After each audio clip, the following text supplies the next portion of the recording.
Hello, I'm Dr. Catherine Horton. This is a set of short videos explaining all these different concepts that we're talking about, like organized stalking, microwave weapons, and also the fancier weaponry that's now sadly in use.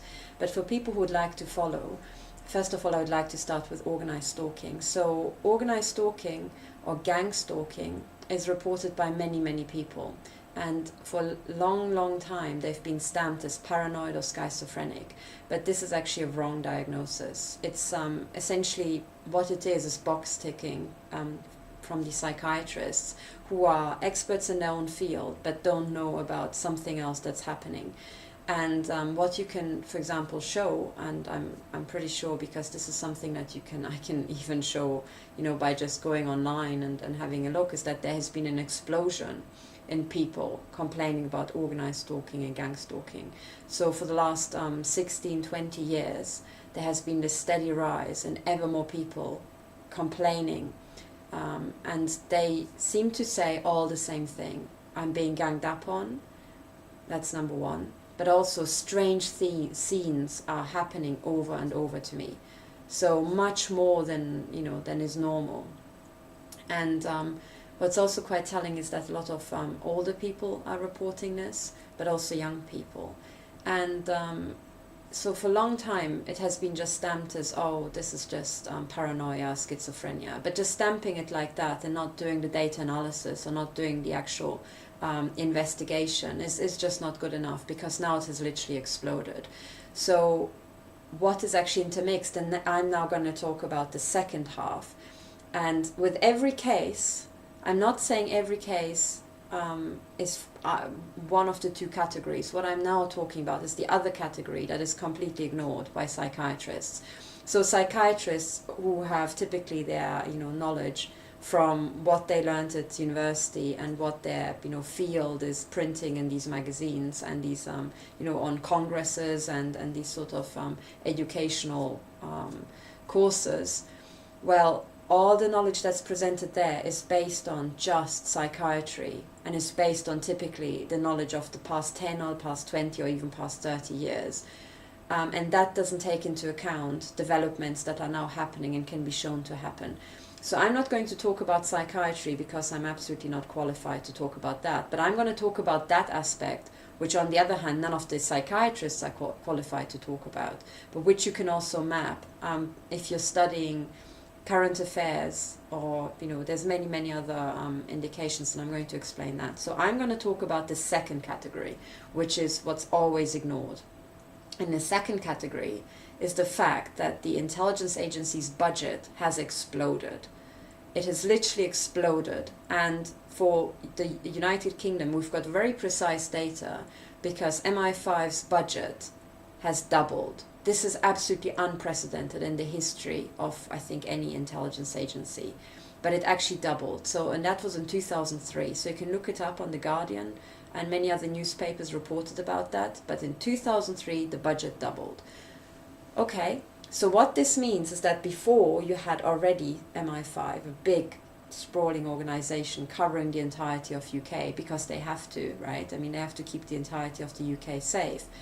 And now the financial flow into this organization is such that from that year onwards, you can keep a second organization, right? This is what it means when the budget doubled. Before, it sustained an organization of a certain size. Suddenly after that, it can sustain two organizations of exactly the same size. So when an organization is given this much money, and this is a fact now, I'm not talking about hypotheses, this is a fact, the budget doubled, end of story. When this happens, an organization will have to use the money quickly. And typically if they don't use the money, you know that from the local council, for example. I mean, councils are famous for just digging up roads in spring in the UK, because the financial year ends in spring, and if they haven't spent the money, then they are not getting it the next day. So, where I lived, I always watched how in spring these crazy, work projects started, sometimes ripping up a road that they had just laid down the year before, and there were certain roads that were taken up, it seemed to me, every year. So to guarantee that the money is spent quickly on a small project at the end of the year, so that next year they get the big budget again. So the same thing also happens in all systems. So you can imagine that when this happens and this ginormous money flow starts coming into an organization like MI5, they very quickly have to hire lots of agents, they have to double the number of their informants, and everything has to double. Everything has to double. But when you turn it on, suddenly the first year when you hired nobody, they are swimming in money. They are absolutely swimming in money. You see, because the hiring process has to be gradual, but if you get the money straight away and this is it's like someone opening a second pipe, it's just flooding in, the money is just flooding in. So what you expect from that, first of all, who do you think they can hire? Well, there's a lot of unemployed people, so they can only hire the unemployed, right? Or they can suck off people who are in other jobs, but that's unlikely, unless they give them really lucrative jobs. So you're looking for this system very rapidly recruiting unemployed people, young people who are maybe not in jobs, pensioners maybe, who want to earn money because they can't pay for the heating of their house, and this lot, okay? So what you expect when the budget doubles is that suddenly there will be this, fantastic amount of new hires who will be very quickly taught the tools of the trade. Now, what are the tools of the trade for MI5? It will be surveillance, right? So it will be stalking people, it will be bugging cars, bugging phones, bugging houses. It will be, following people. It will be setting up certain scenes that they control. Okay, that sort of stuff. Those are the tools of the trade, I mean, it's essentially surveillance, stalking, sabotage, street theater, scenes, disconcerting scenes, trying to read out people's reactions, listening into their conversation, anything that can, first of all, get information from them and then influence them, in their life will be it. So who are you going to train these people on? All these new, unemployed pensioners and young people. Who? Well, you need a lot of subjects for that, test subjects. So just by this fact that the budget of MI5 doubled, you expect a lot of unsuspecting people to come forward and say, I seem to be stalked by people. I seem to have my house under surveillance. All these things seem to be happening. So this is not a surprise, people. That's what you freaking expect. Okay? Because if you double MI5's budget, they have to double their personnel. They have to. I mean, they can't just spend all this money on kit because you need people to operate a kit, So you either buy something really, really expensive, like you suddenly just buy satellites and you just scatter the sky with satellites. And I'm sure that happened too, but not just, okay? So if they have got satellites, signal intelligence, they've got human intelligence and, lots of other, flavors. And each of those will have probably their budget doubled. So even if you're just talking human intelligence, you will have to double it. And it's already a big operation. And when you double it, you have to train people. You have to train new entries. So you automatically expect people to come forward and say, I am being stalked by... And then the telltale is, does it fall into the category that you would expect? If people come forward and say, I'm being stalked by fairies or space aliens, then it's probably paranoia, like classical, proper messed in the head. However, when they come forward and say, I'm being stalked by a lot of young people, like teenagers, early 20s, and I'm being stalked by a bunch of old men or old women, then that's what you would expect. Then you would think, hang on a second, you're in the UK, okay, I think it's much more likely that you fall into this category, that actually your life is now being used and you have been identified as, sufficiently harmless, sufficiently less well connected that you could, someone would step up and actually complain for you.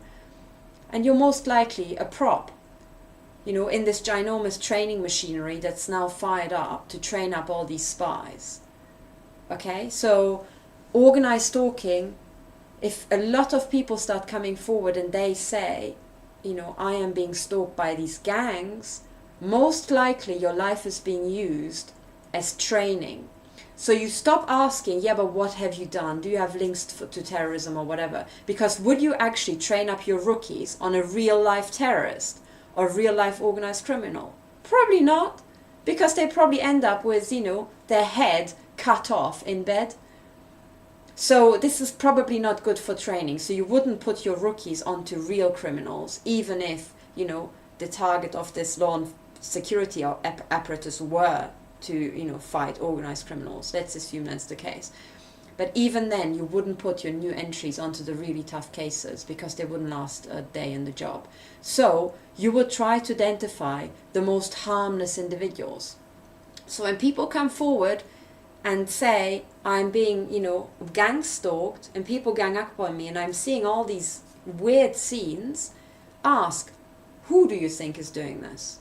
And if it falls into this rough pattern, or they say, all these people, they look really like, I don't have any class issues or anything. I'm not saying it to, put people down who are poor or anything. But if people say, yeah, it's a lot of just, they seem to be very poor, or very just, or I actually, sometimes you talk to these stalkers and they seem very uneducated. Nothing against uneducated people, nothing against poor people, but these people will be the target, for simple tasks like street stalkers, for the street surveillance system. That's what you would expect, because you'd never have a professor of biochemistry going, oh yeah, you know what, I really want to give up my job and just stalk people in the street. No. So you're looking for people who are, they need the money and they don't really have the level of education to do something else. So this is how to understand the organized stalking phenomenon. If you think, hang on, could it be that, because in the UK we know it for sure, right? Now for Germany, I also showed you that there are tax benefits. So if you only pay 10% of tax when you become part of the system as an informant or, whatever your title might be, of course, this system's going to recruit more and more people.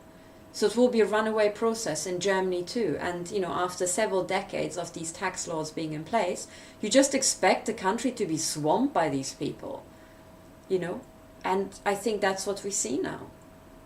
And there's also a network effect. So in the beginning, only a few people know about this tax benefit and the system slowly grows. But as it grows, it doesn't grow linearly. In the end, there's a turn-on curve, because the probability that you come across, you're networked with someone in your life who knows about this and at some point will say, hey, did you know if you become an informant, you don't have to do much. Like literally, you just do nothing for most of the year, but you only pay 10% tax. So there will also be a natural system effect, which is a non-linear turn-on curve, and that's a network effect. So networks spread information non-linearly. Because, when you hit certain hubs, well-connected, very chatty people, they just blast information everywhere, and there are these non-linear effects. And the more people know, the more likely you are to have heard about it. So in Germany, by this tax law alone, and sorry, I'll show you the reference again. It's right here in this book.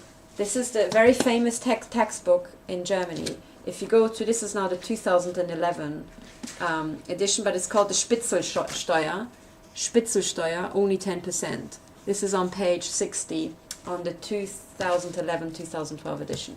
So, if you become an informant in Germany, you only pay 10% tax. In a country with tax rates of 20 to 40%, ka-ching, but it will lead to a runaway process. That's Germany. So in Germany, I'm not surprised that the country at some point gets swamped by snitches, by gang stalkers, by informants. That's like encoded.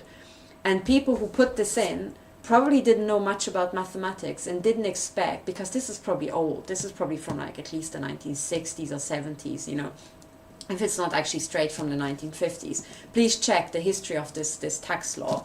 But whenever they put it in, as a systems analyst, I can tell you that this will lead to a nonlinear process, because everybody will want to have it. So after a couple of decades, suddenly there will be just this explosion in snitches,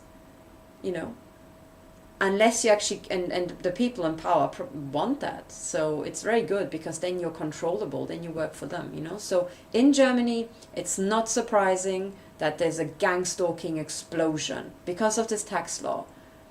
In the UK, not surprising, there's this gang stalking explosion because MI5 budget doubled in 2003. No fat surprise. I would guess that the budget's also probably doubled in the US.